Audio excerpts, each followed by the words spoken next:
There's a problem in the video editing industry, and a lot of it comes down to pricing and how to actually make real money from video editing. Now, there are a couple different ways to determine your price, and there are a couple of different ways that you can kind of stand out from your competition and also get paid more and actually get to a full-time salary or a full-time income. Now, a lot of this is going to depend on your experience, of course, and what exactly you have to offer the people that you're working for. I preach a lot to you guys to begin working on other skills besides video editing. Can you do YouTube strategy? Can you make thumbnails? Do you somehow know how to do 3D rendering or Blender or anything like that, Unreal Engine? If there's any skills that you have that can help build up your value, that is the way to go always. You never want to just be a one-trick pony and you only know how to edit in Premiere, you only know how to do vlogs, you only know how to do food content. You want to start, especially in the beginning, learning different facets of the creative process. And one of the main facets of the creative process that you need to learn is the creative business. A lot of you are so busy on the creative part and working on being a great editor, a lot of you are not prepared to do business the correct way. So one of the main ways to build up your value early on when you're first starting is set your business up correctly. There's nothing worse than when somebody Googles you or looks at your name, they can't find anything about you. To them, that's a scam, or you're some guy that's overseas and doesn't deserve a lot of money. You don't ever want to give out that impression. You always want to be the guy that's like, look, I'm right here front and center. When you look me up, you can see all the clients I've worked with. You can see my face. You probably have a little portfolio online. And that right there builds you from being a $15 video editor up to a lot more than that. So if I were you, I would start off by building value first by creating a legitimate business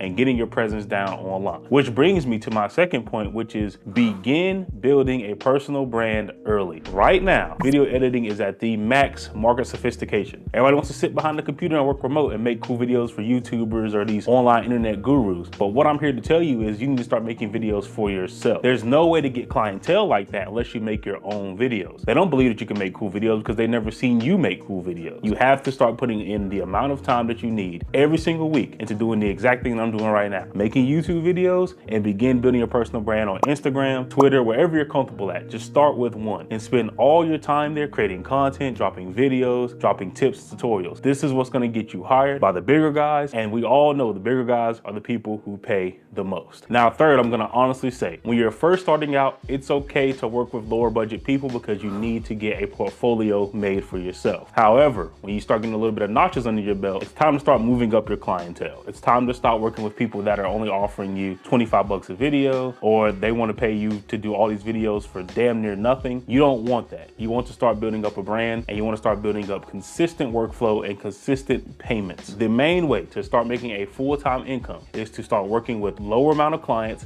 with higher budgets. That way you have time freedom. That way you can only focus on a couple of projects at a time and not be so stuck working till 4 or 5, 6 a.m. in the morning trying to get through all these deadlines and get through all these projects. You want to go down to a couple of clients a year that pay you consistently, and I think this is the way to go. Unless you're running an agency, which I'll go over in the next video. Now, let's say you're having a hard time finding higher paying clients with bigger budgets. What do you do? A lot of the times it comes down to how much you're putting your brand out there, getting to the right place, and getting in front of these clients. It's not easy. A lot of it comes down to having the money to spend on ads, having the bigger brand, and being at the events with these people so you can connect with them in person and pitch your services and see what they actually need. A lot of the times it's not even just you. A lot of the times you think that it's you, the reason that you're not getting clients, but sometimes people are just not ready to buy. And if people aren't ready to buy, you cannot force them to buy. And I learned that the hard way when I first came up, man. I used to try to pitch my services in people's DMs and emails all the time. But what I learned was that they need to be warmed up to you first. When they're warmed up to you first, they follow you, they're liking your work, they're retweeting on Twitter or X now. Those are your ideal clientele you need to be hitting up. It's hard to hit up somebody who's never seen you before and who's never interacted with you and say, hey, can I do your videos? That's tough. And I don't think it should be something that you focus all your time on. You need to focus your time on getting this warm people and getting warm outreach, getting people to follow you. And once you do that, those are the people you can pitch to and you can make some money from. Now, this part is super important. I suggest you get a notebook because there are 3 ways I suggest you structure your payments and you structure your services.